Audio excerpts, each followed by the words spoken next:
O mal de Alzheimer, também conhecido como doença de Alzheimer, é uma doença degenerativa e progressiva que provoca atrofia no cérebro, levando à demência em pacientes idosos. Para falar sobre as causas, sintomas, como evitar, tratamento, a gente conversa com a neurologista, doutora Maria Clara Carvalho. Mais uma vez, bem-vinda. Como é que você vai? Tudo bom? Tudo bem, muito prazer. De novo. Você tá aqui de novo, né?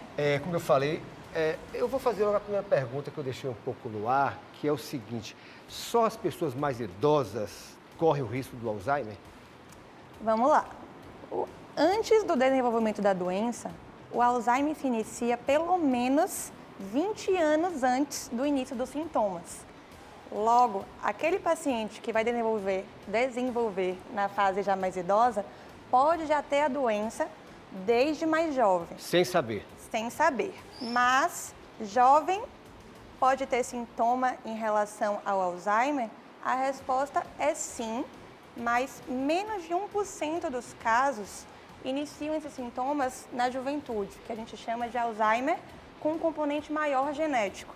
Sim. Ou seja, aquele que passa de pai para filho de forma direta. Mas isso é a menor porcentagem dos casos. Quando a gente fala jovem, de que idade? Só pra ter... Eu falo que é menos de 65 anos.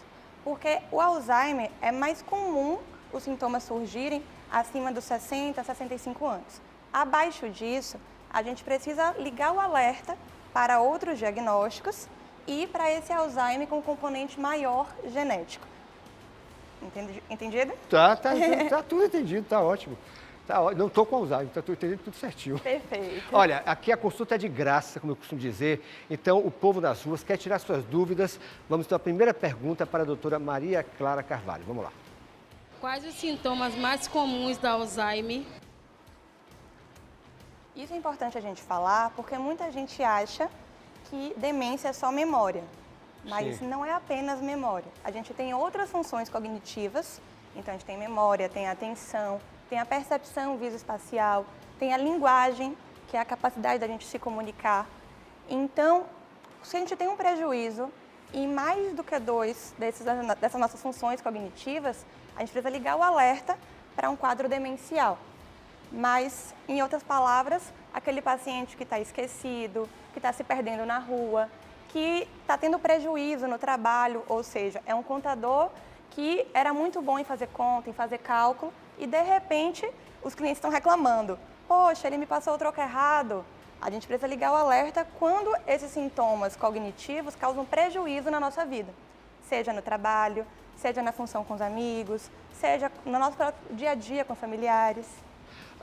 Minha avó está ficando caduca, a pessoa pode falar isso. Caduquice, né? Caduquice e Alzheimer são as mesmas coisas? Esse é um outro erro que muita gente tende a associar o envelhecimento com a demência. Claro, que envelhecer aumenta o risco do desenvolvimento da doença. Antigamente a gente é ótimo, né? Mas morríamos mais cedo. Então muita gente não tinha a oportunidade de ter o Alzheimer.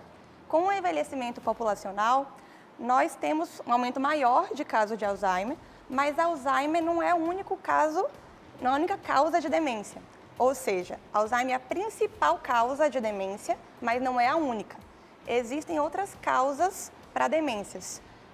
Desde degenerativas, a gente tem demência frontotemporal, corpúsculo de Levy. Hereditária, como você falou, né? Causas hereditárias e tem demências outras, causadas por outras causas. Ou seja, alterações metabólicas, infecciosas. Então, quando a gente tem um paciente com um quadro demencial, a gente precisa investigar porque Alzheimer não é a única causa, mas é a principal. Me diga uma coisa, doutora, a vida estressada, né, preocupada, com tanta coisa, com falta de emprego, com fome, com violência, isso pode vir a causar algum tipo de Alzheimer? E tem tipos de Alzheimer? Com certeza, Casé. Eu vou explicar um pouquinho que, assim, causa de Alzheimer é de causa epigenética, ou seja, tem relação com a genética? Tem, mas também tem relação com causas ambientais. Então, tudo que possa causar uma inflamação crônica, seja o nosso corpo ou seja o nosso cérebro, pode contribuir com a piora dos nossos esquecimentos. E foi assim na pandemia. Se a gente pode puxar o link para isso, né? Por exemplo, no período da pandemia, claro, a gente teve o Covid, que também foi um fator que aumentou a inflamação cerebral, mas o ambiente da pandemia deixou a gente recluso, mais estressado, mais preocupado, com menos dinheiro. Então, isso aí causa um estresse crônico, que causa inflamação crônica, que causa dano neuronal. Então, transtornos de humor também são diagnósticos diferenciais para quadros demenciais. Porque, como eu disse antes, uma das funções cognitivas é a atenção. Então, ter a atenção prejudicada porque está mais estressado, porque está trabalhando muito, porque está em um burnout, também é causa daqueles esquecimentos. Nossa senhora, estou até preocupado aqui. A pandemia deixou a gente... Por exemplo, depois da pandemia eu tive Covid, minha memória está muito ruim. Tem vezes que depois eu falo com você sobre isso aí, depois dessa pergunta na rua. Vamos à próxima pergunta, para a doutora Maria Clara. O que o paciente esquece primeiro? Eu não entendi a pergunta. Eu também não entendi, não. O que o paciente esquece primeiro? É variável, né? Então, assim, eu não posso dar uma resposta determinista para essa pergunta.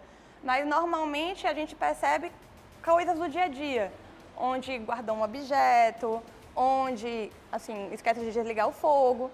Sintomas relacionados com a atenção. Depois esquece quem é a pessoa, por exemplo, quem é você? Justamente. Depois, quando ele progride, esses sintomas de não reconhecimento de familiares, de só lembrar de fatos passados, se tornam mais evidentes. Mas isso é variável, eu não posso dar uma resposta exata para a sua pergunta. Eu vou voltar ao que eu falei agora há pouco. Por exemplo, não só eu, mas alguns amigos meus que tiveram Covid estão falando que a memória não está como antes. Se eu estiver errado, pode me corrigir, que eu não sou especialista da área. Existe uma diferença entre esse tipo de esquecimento e o esquecimento de Alzheimer, né? Vamos lá. Esquecimento é esquecimento e ponto. O que a gente precisa ver é se é um esquecimento por conta de uma causa degenerativa ou se esse esquecimento está relacionado mais a um sintoma de atenção. Ou seja, não sei se é o que está acontecendo com o senhor, Casal, desculpa chamar de senhor. Não sou o senhor, não. Você. Aí eu fiquei mais velho ainda. Não, não fale isso. Tô brincando. Não, é o seguinte, depois da Covid, Sim. quem teve Covid, né, alguns amigos meus falam que a memória tá um pouco, assim, demora um pouco para lembrar. Eu tenho às vezes isso, sério, eu estou aqui falando de público mesmo, às vezes eu tenho. Perfeito. Eu tenho isso e coincidentemente foi depois que eu tive Covid. Então, por exemplo, esse tipo de vou usar um termo, essa pequena falha na memória, não quer dizer que a pessoa está prestes a ter Alzheimer, né? Não me dê essa notícia que ela... Não, uma coisa não tem relação com a outra. Eu vou te falar o que a gente sabe dos estudos em relação ao Covid. A gente sabe que quando a gente tem uma infecção viral, seja pelo vírus, Covid ou outro vírus, nosso corpo faz uma reação inflamatória para combate daquele vírus. Só que existe uma tênue diferença entre aquela inflamação responsável por combater o vírus e o desencadeamento de uma resposta inflamatória maior que pode atingir outras partes do nosso corpo. E foi isso que aconteceu com o Covid, isso a gente tem em estudo. Ou seja, temos estudo que foi até com animais, que viram que o vírus do Covid, ele teve assim, a liberação de uma proteína, e essa proteína tem a capacidade de penetração na barreira hematoencefálica e causar inflamação no nosso cérebro, e isso causar esquecimento. Isso não é na fase aguda do Covid, é na fase crônica, que pode durar meses até anos após a doença. Mas a fisiopatologia é diferente do Alzheimer, porque o Alzheimer está relacionado a outras proteínas. Não passa por aí. Então, essas falhas de memória são passageiras, né? Eu espero. Esperamos que sim. Tem que ser. A pandemia tem muito pouco tempo. Vamos esperar. Mais uma pergunta. A entrevistada é a doutora Maria Clara Carvalho, o assunto é Alzheimer. Próxima pergunta. Fazer exercícios físicos reduz o Alzheimer? Ah, boa. Com certeza. Então, o que é que eu falo para a população que está nos assistindo? Para a gente transformar preocupação em ação. Já que a gente tem fatores de riscos modificáveis, que é hipertensão, diabetes, obesidade, tabagismo, sedentarismo, tudo isso a gente pode modificar. Então, se você está preocupado se vai ou não desenvolver o Alzheimer no futuro, transforme sua preocupação em ação. Tire a bunda da cadeira e vá se exercitar, vá comer bem, vá cuidar da sua própria saúde, da sua saúde física, saúde mental, porque isso é muito importante. Comida tem alguma coisa a ver? Não. Tem a ver, sim. Tem também? Tem a ver. Porque me dê a dica, então. Vamos lá. Quando a gente fala em prevenir Alzheimer, eu gostaria de não estar aqui sozinha. Queria um nutricionista do meu lado, um fisioterapeuta, um educador físico, um terapeuta ocupacional. Toda uma equipe, né? Toda uma equipe, porque isso é multidisciplinar.